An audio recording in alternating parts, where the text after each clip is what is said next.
Janeiro Profético, na Assembleia de Deus, Siloé em Chamas.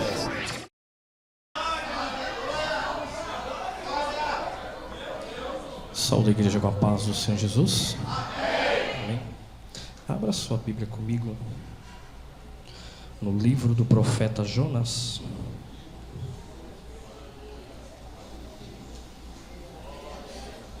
Livro do profeta Jonas.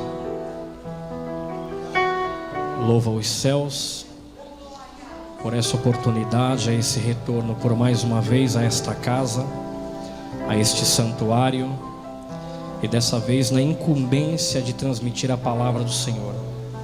Toda honra e toda glória seja dada ao nome santo do Senhor, com que nós nos diminuamos e o Espírito de Deus cresça sobre as nossas vidas. Também louvo os céus pela vida do meu nobre amigo, pastor Fábio Gomes. Deus abençoe, príncipe, a sua vida, seu ministério, a sua família. Pastora Patrícia, Deus abençoe grandemente as vossas vidas. Amém. Obrigado por ceder o púlpito da responsabilidade ao qual Deus, por sua confiança, colocar em vossas mãos. Obrigado por essa oportunidade, por essa honra. Deus enriqueça a vida de vocês grandemente. Também meu amigo pastor Passinho, Deus abençoe, príncipe, sua vida, sua família e também ao vosso ministério. Meu amigo Henrique, tive o privilégio de te conhecer hoje, foi um prazer imenso. Deus abençoe também a sua vida e a sua família também grandemente. Amém. Irmãos, eu não posso deixar de agradecer uma pessoa que neste momento está em uma intercessão sobre a minha vida, que é a minha futura companheira, minha costela. Ela já mandou uma mensagem ali para mim e disse: eu estou na intercessão. Eu louvo a Deus por isso. Filha, Deus abençoe a tua vida. Te amo, viu? Louvado seja Deus por isso. Robson, meu querido, Deus abençoe, príncipe, a sua vida, te rever por mais uma vez. Deus abençoe a tua vida e a tua família também. A todos a membresia da igreja, a todos os departamentos, a todos os obreiros da casa do Senhor, da Siloé em Chamas, Deus abençoe a vida de todos. Sem demagogia, através das minhas palavras, se eu residisse no estado do Rio de Janeiro, esta seria uma casa para mim adorar ao nome santo do Senhor. Confesso do fundo do meu coração, e não há hipocrisia através dessas palavras, que quando eu estou aqui e quando eu retorno, me bate um vazio de querer estar aqui de novo. E tivemos o privilégio de conversar, e a minha digníssima está ali, até mesmo da hipótese depois do casamento, até mesmo de vir para o estado do Rio de Janeiro. Nós estamos orando ao Senhor e pedindo um direcionamento para com que o Senhor cumpra sobre as nossas vidas o seu determinado propósito, se assim for o querer e a vontade do Senhor. Eu digo isso de coração, porque essa casa eu amo estar aqui.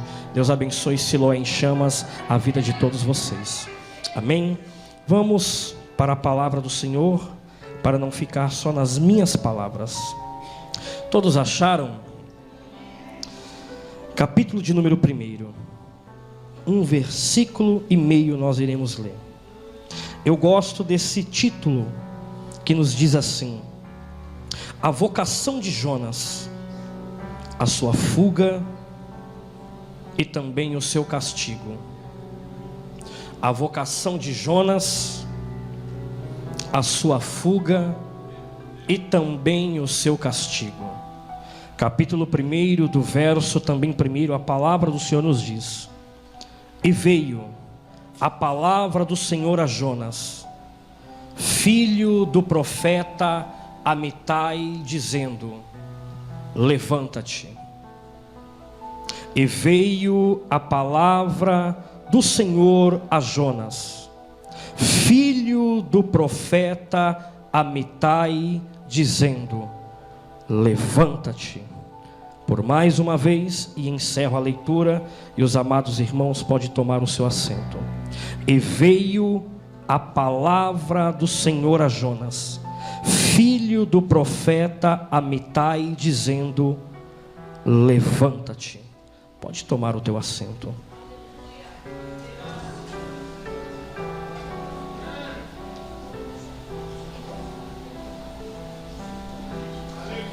Escute, A vocação, por intermédio da palavra que nos alcançou para estarmos aqui nessa noite, ela nunca foi errada. Vou repetir isso por mais uma vez. A vocação, por intermédio da palavra de Deus, para estarmos aqui dentro hoje, ela nunca foi errada acerca das nossas vidas. Existe um versículo bíblico que Jesus Cristo estava diante dos seus discípulos e ele disse as seguintes palavras: quem quiser vir após mim, negue-se a si mesmo, tomai a vossa cruz de cada dia e segue-me. Você percebe que antes mesmo de nós estarmos assentados aqui, em outra hora, em um outro período, que Deus abençoe aqueles que vieram e nasceram do berço evangélico, mas aqueles que vieram por uma vida de dificuldade, por um caminho estreito e também por uma porta estreita, aonde talvez a sua vida, a sua alma estivesse preste para ser ceifada e lançada no precipício do abismo. A palavra de Deus nos alcançou quando nós menos esperávamos. O Senhor, por intermédio de um profeta, por intermédio de uma profetisa, ao ver as nossas vidas, com os nossos passos trilhando para a perdição que estava preste para entrarmos por essa porta, Deus, por sua infinita misericórdia, enviou alguém que por intermédio da palavra de Deus fez com que nós entrássemos por uma porta como essa.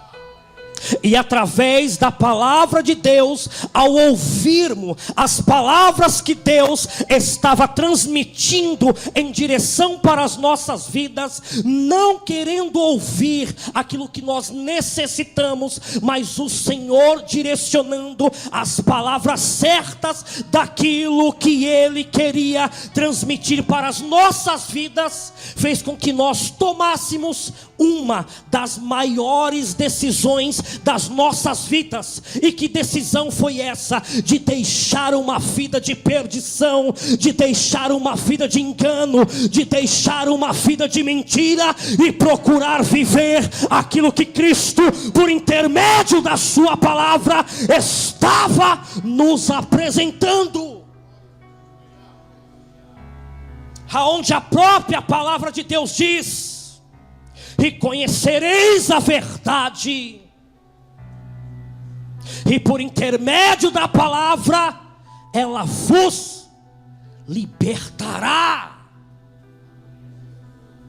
Quando nós fomos confrontados por intermédio da palavra de Deus, fizemos uma autoanálise das nossas vidas. E que autoanálise ela é essa? Fizemos uma comparação, um paralelo de entendimento para analisarmos que vida era necessário viver. Permanecer na vida que estávamos, uma vida de mentira e uma vida de ilusão, ou procurar vivermos uma vida de retidão e de verdades que Cristo estava nos apresentando. Então decidimos dar ouvido às palavras de Deus e decidirmos mudar a nossa história de vida para todo o sempre.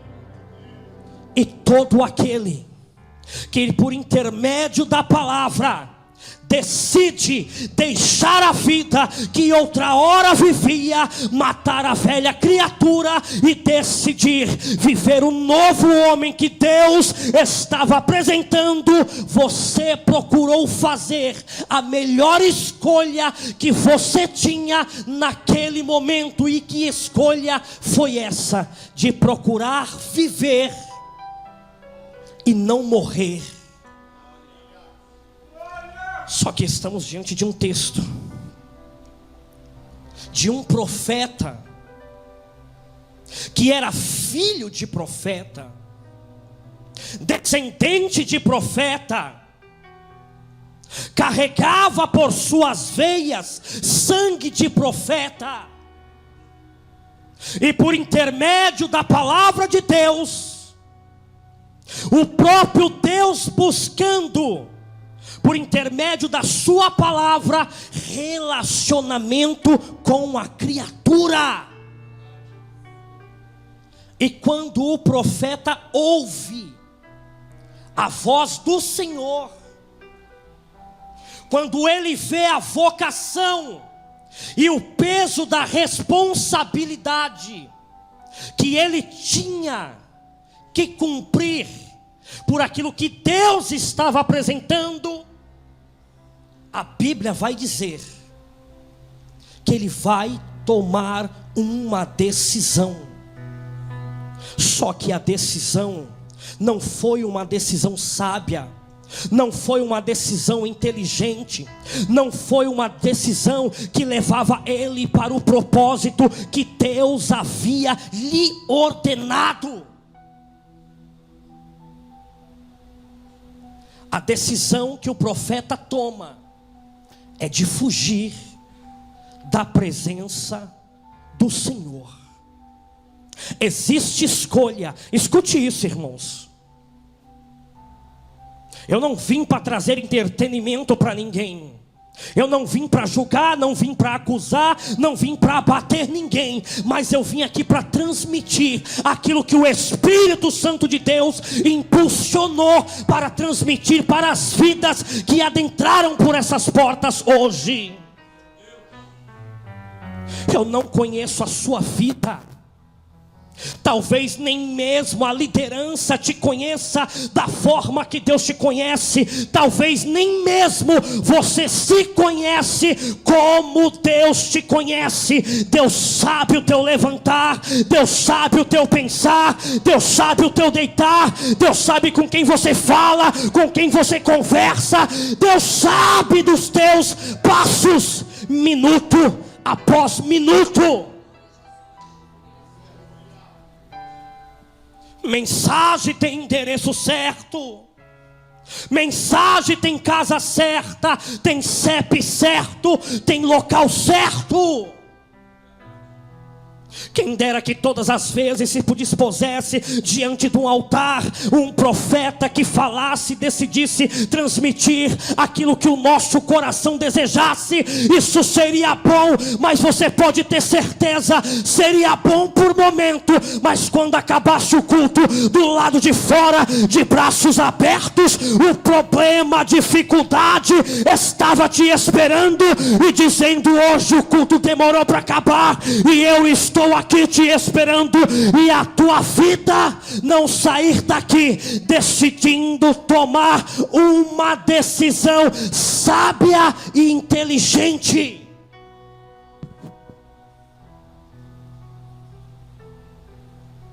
E o interessante é que quando o profeta ele ouve a voz de Deus, e a primeira coisa que Deus vai dizer ao profeta Jonas, que tinha por significado pomba, mas era uma pomba fujona. Deus tinha estabelecido uma reta, uma direção. Deus tinha estabelecido a ele um alvo. E Deus diz ao profeta: levanta-te e vai à grande cidade de Nínive e proclama contra ela, e diz a eles que a sua malícia subiu até mim. Quando Jonas ouve a ordenança de Deus, talvez ele olhando para a situação, quando Deus disse: vá à grande cidade de Nínive, talvez ele olha para os desafios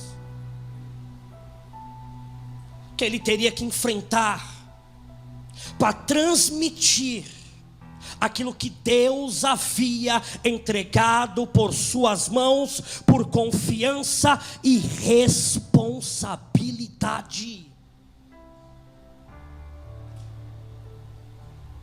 E onde o profeta estava quando Deus disse a ele: levanta-te? O profeta estava dentro do templo.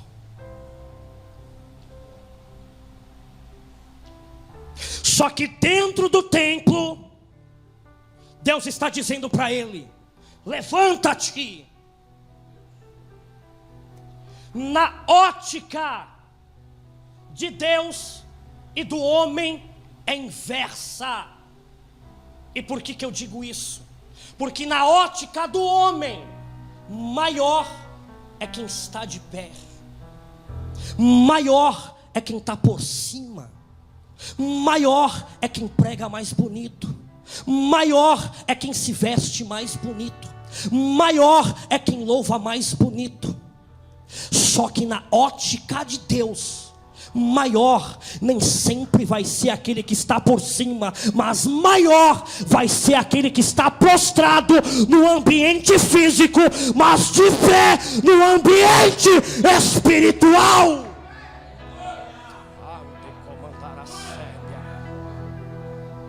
A ótica de Deus com a ótica do homem, ela é inversa. Às vezes por um olhar crítico, um olhar julgativo, observamos às vezes alguém adentrar, e por conhecermos a sua história de vida, por vermos a sua condição de vida, julgamos por nem mesmo saber qual é a intimidade que a pessoa tem dentro do quarto.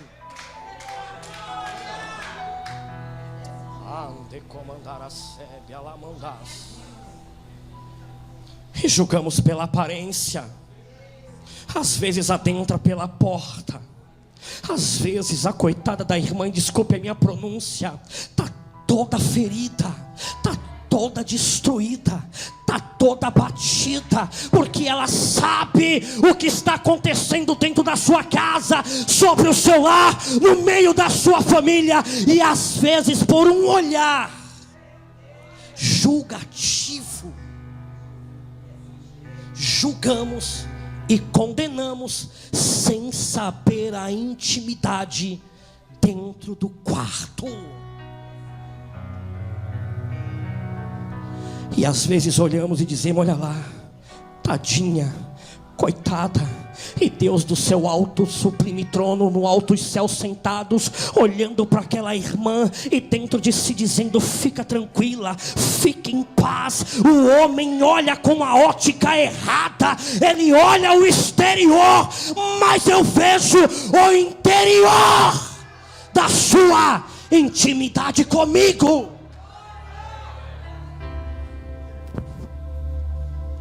Samuel, vá até a casa de Jessé o belemita e unge um dos filhos dele, que eu provi e levantarei como rei. Quando Samuel adentra a casa de Jessé, a aparência, a formosura, a robustez, a postura faz com que Samuel olha e diz: é esse.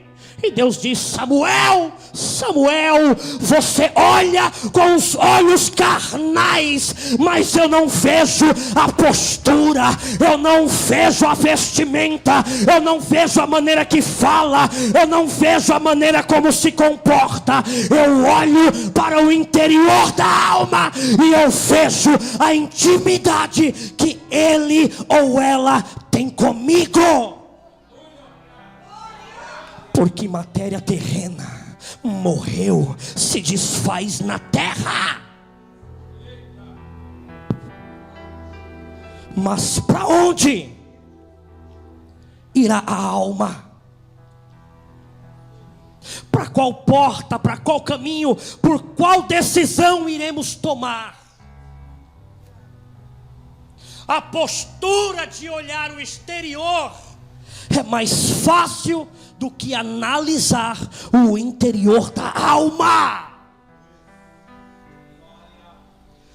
E é um lugar que só o Espírito Santo de Deus pode andar. Fica tranquila, minha irmã. Fica tranquila, meu irmão. Deixa olhar, deixa falar, deixa pensar o que tiver que pensar. Não importa a maneira como olha, a maneira como observa, a maneira como te enxerga. O importante é como Deus te vê aqui dentro e dentro do teu lar, e aonde você está, com quem fala, com quem anda. O que importa para Deus é a tua intimidade, é a tua seriedade, é a tua verdade. Existe um versículo que nos confronta: eu sou o caminho, a verdade e também a vida. Eu sou uns caminhos, alguns caminhos. Você percebeu que a junção da palavra é como cordão de 3 dobras, está unida, unificada, como um pilar sólido. Caminho, verdade e vida. Encerramos-se um ciclo no ano que se findou, que foi o ano de 2022. Estamos iniciando hoje, a partir do dia 1º, um novo ciclo para as nossas vidas. E a pergunta de Deus para a igreja é: quer permanecer em 2022 ou quer viver algo novo e grande no ano de 2023, daquilo ao qual eu tenho reservado para as vossas vidas? Caminho, verdade e vida. Não adianta estar no caminho, na verdade, se não tiver vida em Cristo Jesus. Não adianta querer caminho, vida, se não existir verdade em Cristo Jesus. Nós enganamos o homem, mas não podemos enganar a Deus. Estar aqui dentro sentado não foi uma escolha errada de Deus para as nossas vidas. Quanto tempo se passou, e muitos que cercaram as nossas vidas, que viviam vidas piores das quais nós vivíamos, e não tiveram a mesma oportunidade que Deus lhe concedeu e entregou nas tuas mãos. Quantos você já viu que por intermédio de escolhas e decisões, hoje não estão mais entre nós? Escolhas que antemão pareciam boas, mas o final eram caminhos que conduziam seus passos e pés para a morte, e uma morte eterna. Quantas foram e você ainda está aqui? Só que nós estamos vivendo o último momento da igreja na terra.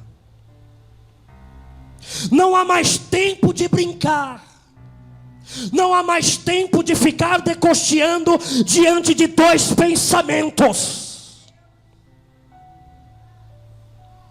Porque qualquer hora dessa, ao soar da trombeta, o Senhor há de convocar a sua igreja.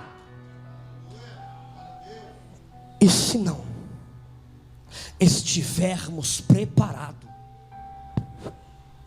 não teremos o privilégio e a oportunidade de ouvir o soar da trombeta tão esperada em cujo nós estamos.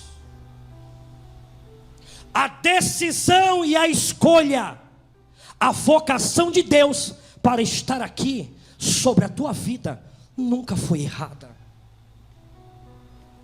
Deus escolheu a pessoa certa para estar aqui, e te escolheu em um dos piores momentos e fases da sua vida.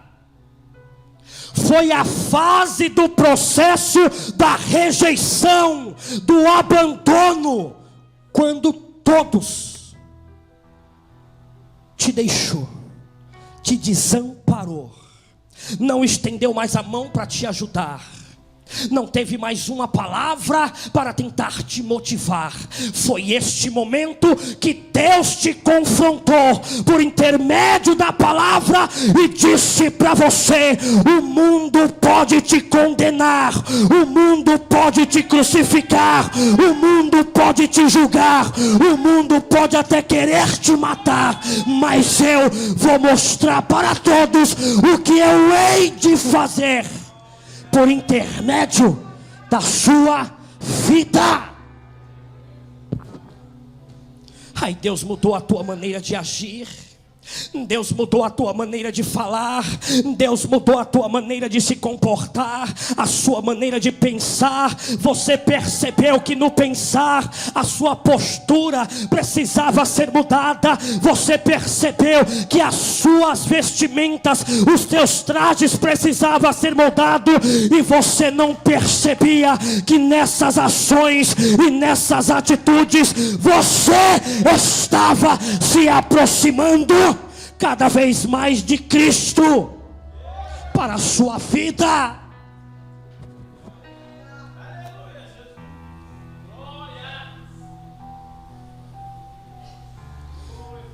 A Bíblia vai dizer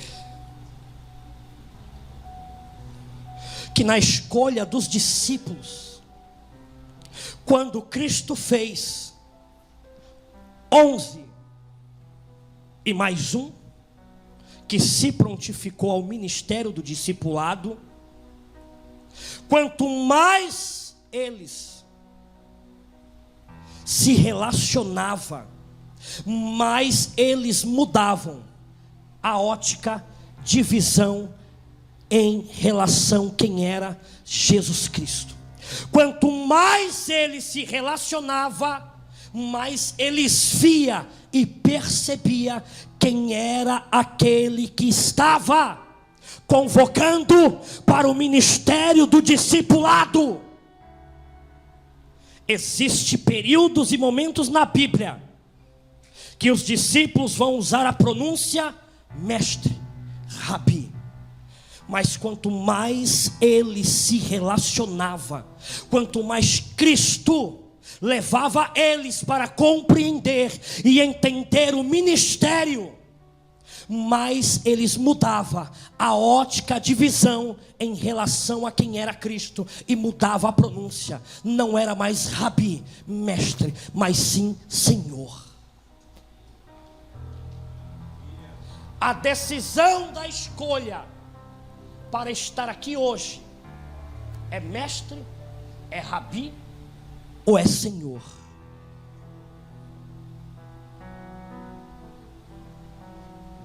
É mestre ou é Senhor? Aceitar o discipulado e reconhecer a Cristo como seu Senhor requer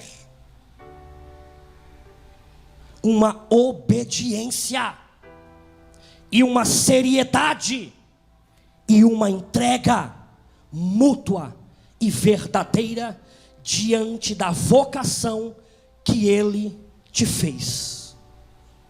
Querer estar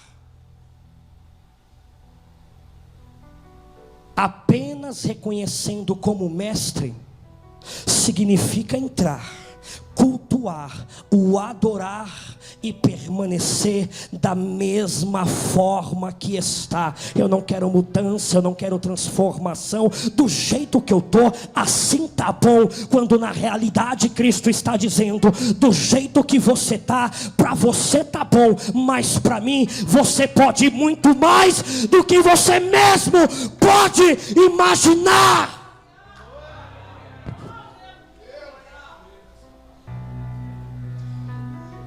Desceu do céu. Deus faz uma promessa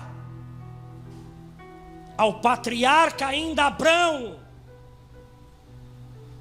quando Deus diz a ele: sai do meio da tua terra, do meio da tua parentela e da casa de teu pai, e vá para as terras que eu te mostrarei, e lá lhe farei uma grande nação. Entre a promessa e o período do cumprimento passa-se o teste do tempo. E o teste do tempo é saber aonde está o nosso coração.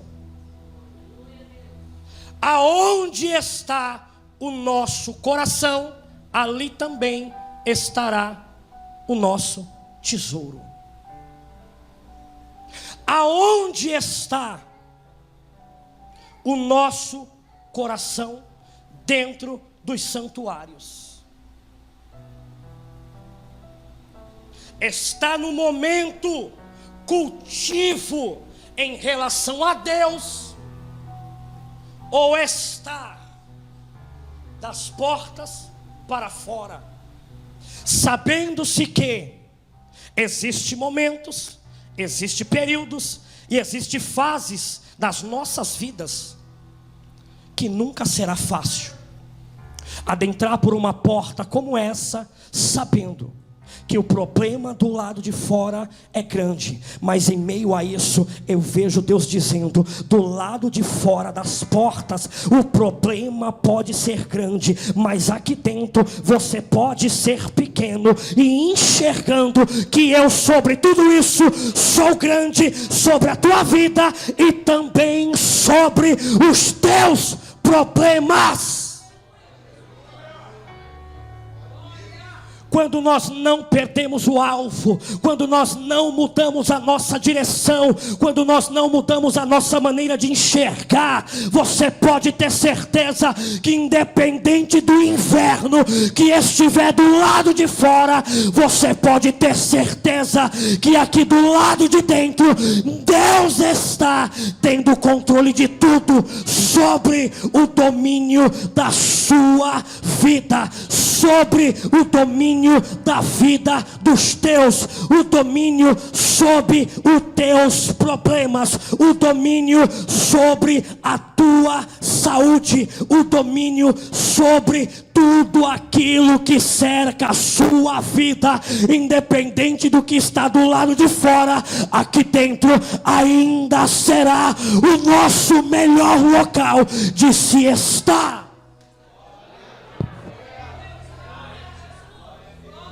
Um salmista disse: bom é Deus para com Israel, para com os limpos de coração. Quanto a mim, os meus pés quase se resvalaram, pouco faltou para que meus pés escorregassem, pois eu tinha inveja dos nécios ao eu ver a prosperidade dos ímpios. Versículo 17: mas até então que eu entrei no santuário de Deus, então eu compreendi o lugar Então eu compreendi o final deles. Independente do que estiver acontecendo sobre a sua vida, independente do que esteja lá fora, não importa o que você estiver enfrentando, saia deste local de incômodo, entre dentro deste santuário, abre a porta do coração, a janela da tua alma e entregue a Deus a tua melhor adoração ao nome santo do Senhor, em verdade, em sinceridade, porque você vai ver que no tempo certo de Deus, as coisas vão se encaixar no seu devido lugar.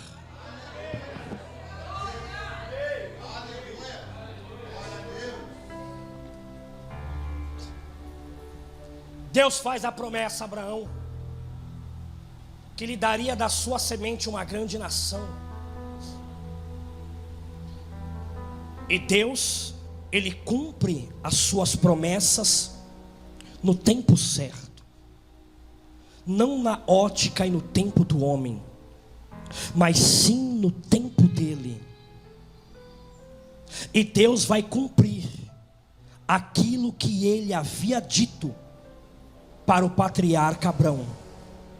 E após 25 anos, Deus permite com que a madre de Sara abra e ela gere dentro do seu ventre um fruto de Abraão, por nome de Isaque. Só que Deus coloca a fé de Abraão em xeque. E aonde Deus vai colocar a prova de Abraão em xeque? Lá no monte Moriá. Quando Deus diz a ele: Abraão, me dá o teu único filho, o teu filho a quem tu amas, e vá a uma das colinas que eu te mostrarei, e lá sacrifica-o a mim. Deus pega aquilo que ele havia falado, a promessa que Deus havia entregado a ele, a promessa vem, e Deus agora coloca Abraão em xeque, para saber aonde estava o coração. 3 dias de caminhada, o sacrifício não poderia ser um sacrifício feito de qualquer forma, não poderia ser um sacrifício entregue por pena, por dó, tinha que ser um sacrifício voluntário. 3 dias de caminhada, era necessário Abraão refletir e pensar naquilo que ele estava prestes a fazer.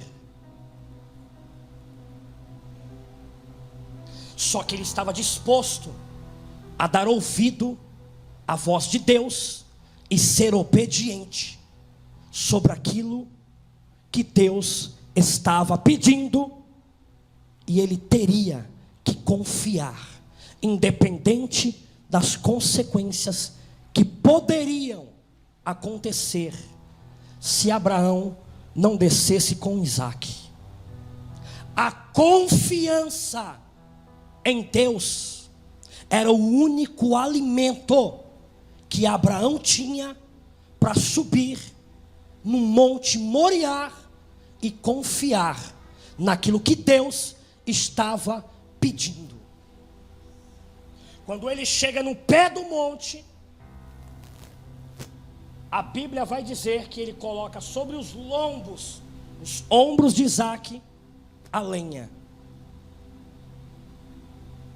Interessante que o texto vai dizer que por algumas pronúncias, Abraão e Isaque caminhavam ambos juntos.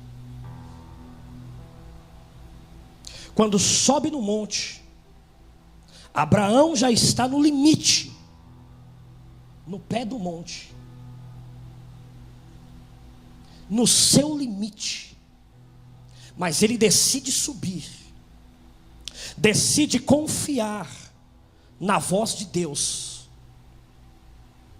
decide crer, porque a Bíblia vai dizer isso, que Abraão cria que Deus poderia até mesmo ressuscitar Isaque dos mortos, mas Deus não havia dito. Mas Deus precisava saber qual era o limite de Abraão. O filho está sobre o altar, as mãos amarradas. A Bíblia diz que quando Abraão estava disposto a sacrificar, quando ele pega o cutelo pontiagudo e ele vai enfiar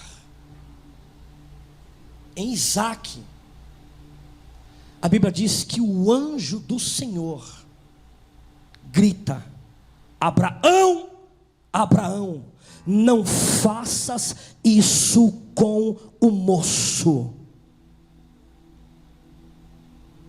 Escute isso aqui, irmãos.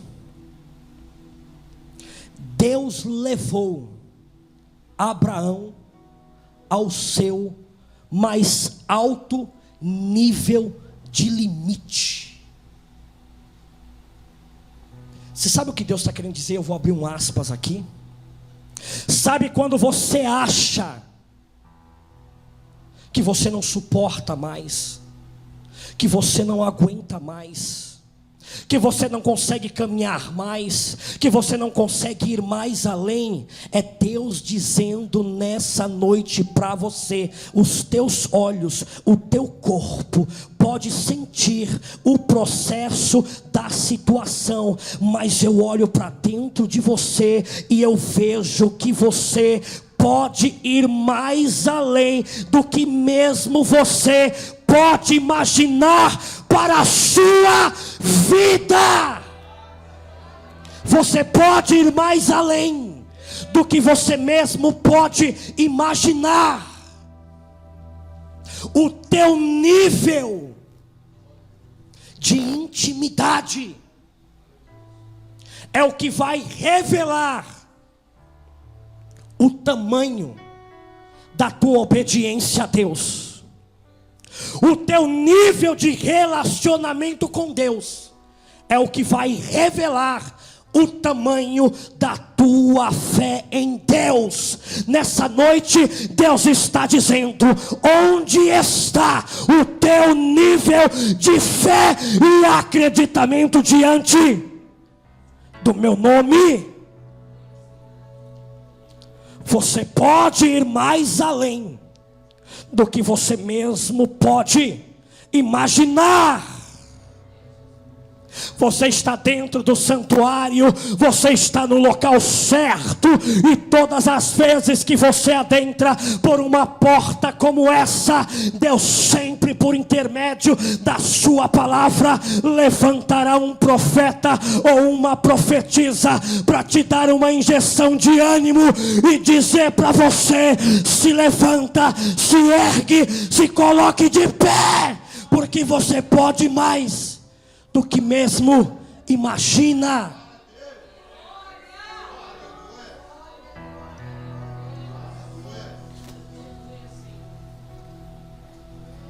É gostoso uma mensagem que pula. É gostoso, irmãos. Mas eu estou deixando de me acostumar com isso, para me acostumar com simples palavras. Deus, move aqui dentro, sacode aqui dentro, mexe aqui dentro, porque não adianta pular o exterior e o interior estiver como caco, e eu não sair daqui confrontado pela palavra de Deus.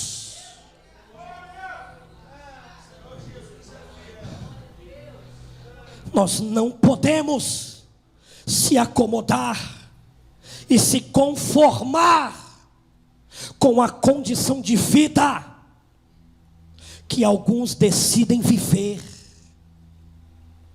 Nós temos que ser confrontados todas as vezes por intermédio da palavra de Deus e nos trazer dentro de nós um despertamento de realidade, e esse despertamento de realidade gerar em nós o desejo de sermos mudados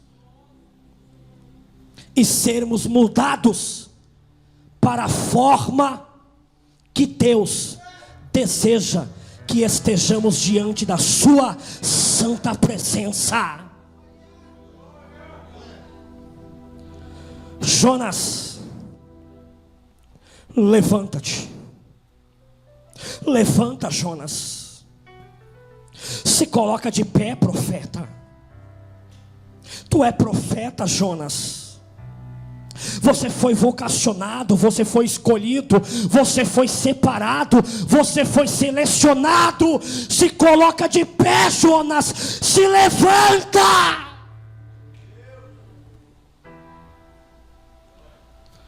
E a Bíblia diz que Jonas decidiu se levantar, mas não para dar cumprimento para aquilo que Deus estava entregando em suas mãos. O se levantar de Jonas foi para fugir da presença de Deus. Querer fugir da presença do homem é válida, mas querer fugir da presença daquele que pode te proporcionar o melhor é a pior decisão que o ser humano pode tomar sobre a face dessa terra.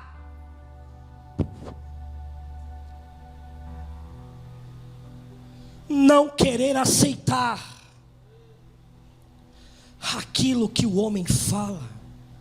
Nós não somos obrigados, mas não querer aceitar a orientação que o Espírito Santo de Deus está nos trazendo é uma outra condição de vida, de escolha, de dizer para Deus: Senhor, do jeito que eu estou, dessa forma me deixe assim. E Deus todas as vezes sempre vai levantar alguém por louvor, por palavra, para tentar te trazer uma injeção de ânimo e de despertar. Mas querer permanecer da forma que está é você e Deus. Mas Deus está dizendo hoje: eu não quero, eu quero você mais enraizado na minha presença. Escute isso aqui, irmãos. Eu vou encerrar. Escute isso aqui, o que vem na minha mente.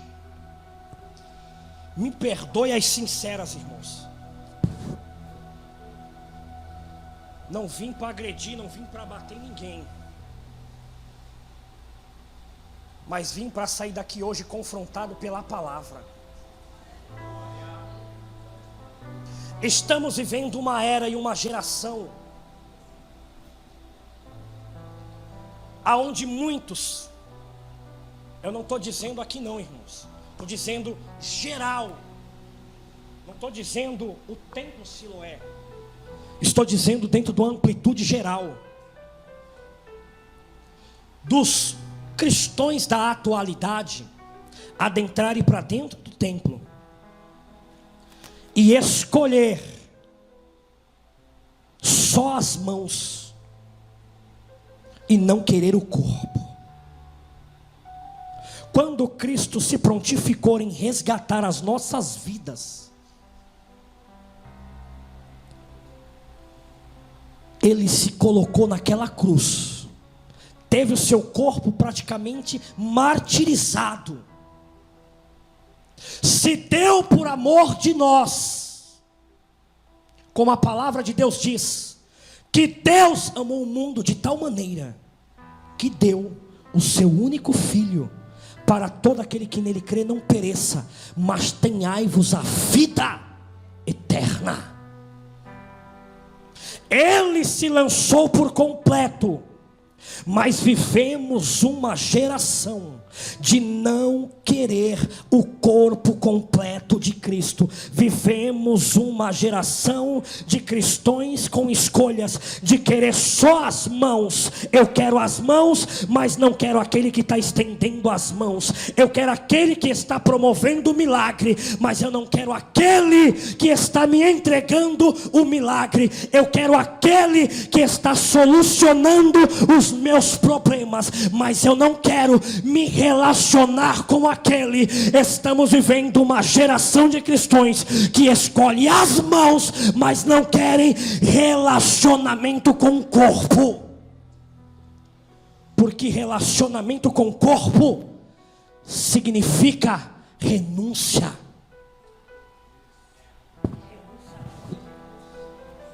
Renúncia machuca. Renúncia fere. Renúncia nos causa abandono. Renúncia nos leva a passarmos por rejeição. Renúncia, por muitos momentos, nos deixam sozinhos. Mas no final, vai valer a pena. E por que vai valer a pena? Você não é obrigado a aceitar isso, mas receba, assim se você desejar.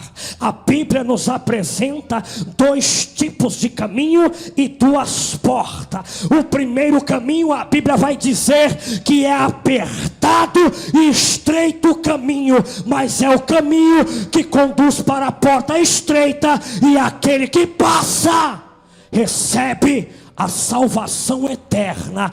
E amplo é o caminho e espaçoso a porta, que muitos adentram por eles, e aqueles que adentram são levados para a morte eterna. É uma decisão de escolha. Janeiro profético, 12 dias de clamor, 12 dias de vitória, para um ano de resposta. É Deus nos confrontando hoje. E eu vou encerrar, e nos dizendo o que todos os meses a palavra do Senhor nos confronta, em um dos momentos de maior importância para a igreja, que é o momento da ceia do Senhor. Quando pegamos o pão simbolizando a carne, o suco de uva simbolizando o sangue, e quando o arauto se prontifica a dizer as seguintes palavras: examine-se, pois, o homem a si mesmo. Todavia, não coma e não beba do pão indignamente, porque todo o que come, todo aquele que bebe, come e bebe para a sua própria. Examine-se, pois, o homem a si mesmo. Estamos no terceiro dia do ano, e a pergunta para Deus essa noite é para as nossas vidas: qual é a decisão que você deseja tomar para a sua vida esse ano? É viver o que aconteceu lá atrás, ou é procurar viver, ainda que o caminho foi estreito, mas te levará a você viver algo da qual ainda você nunca teve o privilégio de viver. E isso é decisão nossa. E essa decisão nos leva a fazer uma autoanálise das nossas vidas, em querer mudar e viver o que Cristo apresenta, ou decidir permanecer, mas ficar da forma que está.